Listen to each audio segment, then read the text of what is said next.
Hello বন্ধুরা, সবাই কেমন আছো? আমি খুব ভালো আছি। তোমাদের সামনে নতুন একটা রেসিপি নিয়ে চলে এলাম।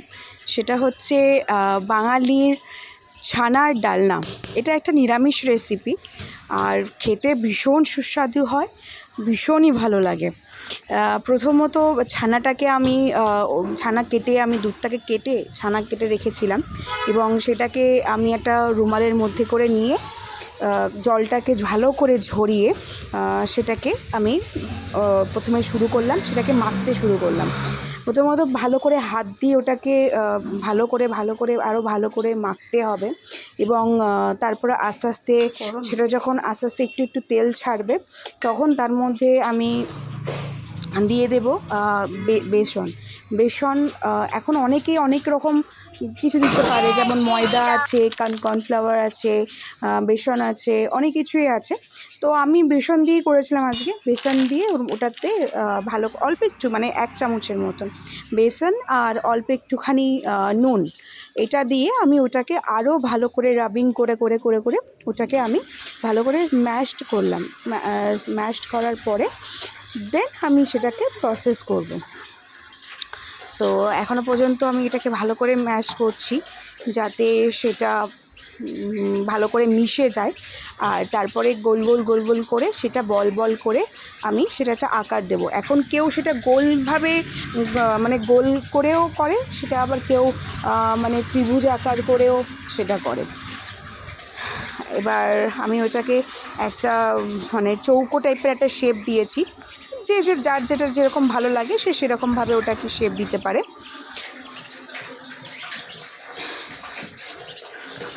ওটাকে ভালো করে দিয়ে তারপরে আমি এখন তাওয়া বসিয়ে দিয়েছি আগুনে, অ্যান্ড এর মধ্যে আমি একটু তেল দেবো। আমি আসলে এটা সর্ষের তেল দিয়েই করেছি। অনেকে রিফাইন তেল দিয়েও করে, আপনারা চাইলে রিফাইন তেলও দিতে পারেন, বা এটাকে আপনি ঘিতে ওটা ভালো করে ভাজতেও পারেন। ঘি দিয়ে ভাজলেও ভালো টেস্টি হয়, বাট আমি অতটা রিচ করিনি। আমি ওটাকে সর্ষের তেল দিয়ে ভেজেছি। একটা একটা করে নিয়েছি, নিয়ে তারপরে ওটাকে ছেড়ে দিলাম তেলের মধ্যে।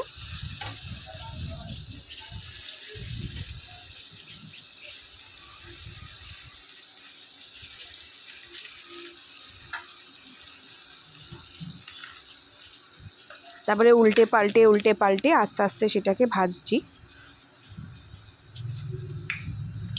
আমি প্রথম ব্যাচেই সবকটা একবারে দিইনি, মোটামুটি 2টো ব্যাচে আমি ওটাকে ভেজেছি। আর গ্যাসের ফ্লেমটা একদম মিডিয়াম টু লো করে রেখেছি। আর লোতে করে ভাজলেই সবথেকে বেটার হয়, যাতে ভিতরটাতে একটুখানি ঢোকে বা ভিতরটা একটু ভাজা ভাজা হয়। বেশি হাই ফ্লেমে ভাজলে ওটা একবারে রঙটা চলে আসবে এবং পুড়ে যাবে। So that's why com flame দিয়েই আমি ওটাকে ভেজেছি। মোটামুটি প্রথম ব্যাচটা আমার কমপ্লিট হয়ে গেছে।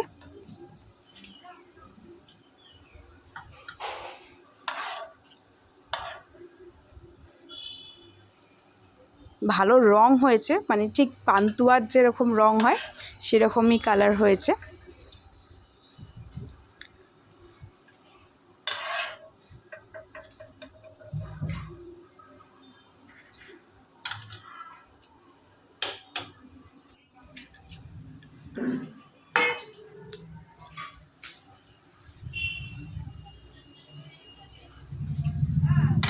এবার আমি সেকেন্ড ব্যাচটাকে ওর মধ্যে দিয়ে দিলাম।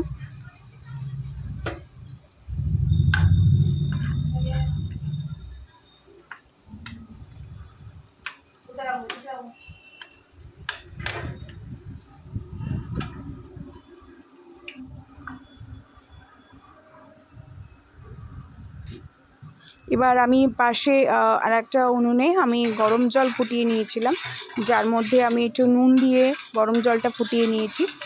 আর ওর মধ্যে আমি এগুলো সবকটা তৈরি হওয়ার পরে সবকটা নিয়ে আমি ওর মধ্যে ভিজিয়ে রাখবো, নুন জলের মধ্যে ভিজিয়ে রাখবো। আর এর মধ্যে আমি মশলা দিয়েছি হচ্ছে কাশ্মীরি লঙ্কার গুঁড়ো, হলুদ গুঁড়ো, ধনে গুঁড়ো আর জিরে গুঁড়ো। এগুলো আমি গুঁড়ো মশলা, এই মশলাই এগুলোকে আমি এর মধ্যে ব্যবহার করব। এগুলো একসাথে মিলিয়ে নিলাম।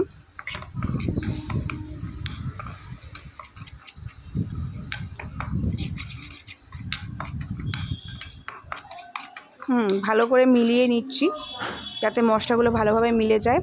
আর আমি এর মধ্যে দই দেব। দইটাকে আমি আগে থেকে ছাঁকনির মধ্যে রেখে দিয়েছি যাতে এক্সেস যে জলটা থাকে দইয়ের মধ্যে সেটা বেরিয়ে যাবে।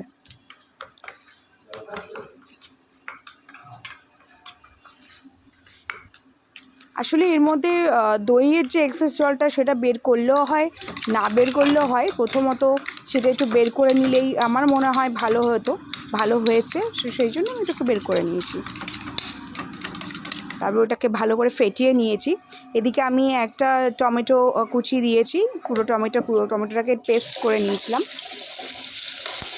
আর তার মধ্যে আমি টমেটো কুচির মধ্যে আমি গরম মশলা, মানে যেটা গোটা গরম মশলা বলে, যেমন হচ্ছে দারচিনি, লবঙ্গ, তারপরে হচ্ছে দারচিনি, লবঙ্গ, এলাচ, এগুলো দিয়ে আমি টমেটো পেস্টটাকে করে রেখেছিলাম। আর এদিকে আমি কয়েকটা আলু, মানে একটা বা দেড়খানা মতন আলু, একটু বড় আলু নিয়েছি, নিয়ে ওটাকে কেটে ওটাকেও আমি ভেজে নিচ্ছি। একটু হলুদ দিয়েছি, ওর মধ্যে একটু নুনও দিয়েছি, দিয়ে আলুগুলোকে ভেজে নিয়েছি।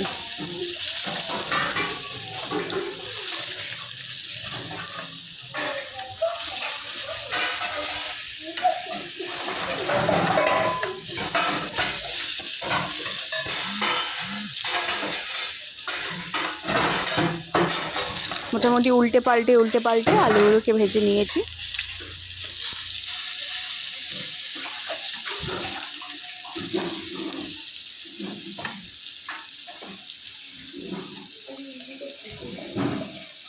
ভাজা হয়ে গেছে আমার। এবারে আমি একটু ওই তেলে, যেটুকুনি তেল ছিল ওই তেলের মধ্যেই একটা তেজপাতা দিয়েছি, আর কিছুটা গোটা জিরে দিয়েছি, গোটা জিরে ফোড়ন দিয়েছি। দিয়ে যে মশলাটা আমি মিক্স করে রেখেছিলাম, সেই মশলাটাই আমি দই ফই দিয়ে যে মিক্স করে রেখেছিলাম সেই মশলাটাকে ওর মধ্যে আবার দিয়ে দিয়েছি। দিয়ে এখন ভালো করে ওটাকে কষিয়ে নেব। যতক্ষণ না ওটার মধ্যে একটুখানি তেল ছাড়ে ততক্ষণ আমি ওটাকে কষিয়ে নেব। আর ওই মশলাটা ধুয়ে, ওই বাটিটাকে ধুয়ে তার যেটুকুনি জল আছে সেইটুকুনি জল দিয়ে আমি মশলাটার মধ্যে দিয়ে দেবো।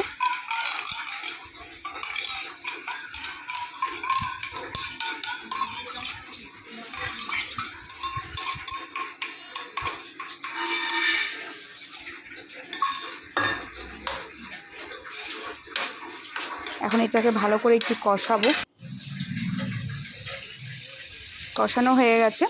এখন টমেটো পিউরি যেটা ছিল তার মধ্যে যে গরম মশলা, মানে গোটা গরম মশলা ওর মধ্যে যেটা পেস্ট করেছিলাম সেই পিউরিটাকে টোটালটা আমি ওর মধ্যে দিয়ে দেবো।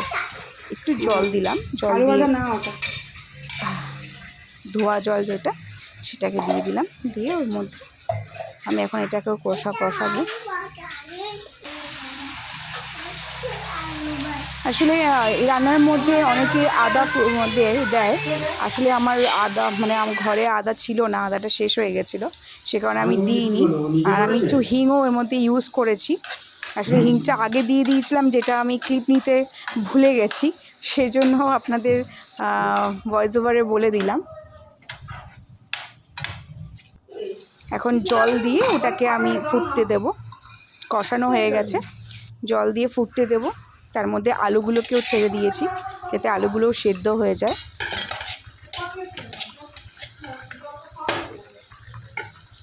আর দুটো কাঁচা লঙ্কা আমি ওর মধ্যে দিয়ে দিয়েছি, কারণ লঙ্কাটা আমি খুব ওর মধ্যে দিইনি। আমি বেশি ঝাল, আসলে আমার বাবাও বেশি ঝাল খেতে পারে না, ঝালটা নিজের ইচ্ছা মতন দেওয়া যায়। ওর মধ্যে ঝাল, মানে আগে যদি কেউ বেশি ঝাল খায় সেই হিসাবে লঙ্কার পরিমাণটাও সেভাবেই দেওয়া যায়। অনেকে শুকনো লঙ্কাও দেয়, আমি শুকনো লঙ্কা কিচ্ছু দিইনি। আমি একদম সিম্পল করতে চেয়েছি, এটাতে বেশি রিচ করতে চাইনি, সেই জন্য আমি দুটো কাঁচা লঙ্কা দিয়ে দিয়েছিলাম। এরপরে বড়াগুলো ছেড়ে দিলাম। ছেড়ে দেওয়ার পর কিছুক্ষণ ফোটানোর পরে দেখুন বড়াটা কতটা সফট হয়েছে। কোপ্তাগুলো ভীষণ সফট হয়েছে।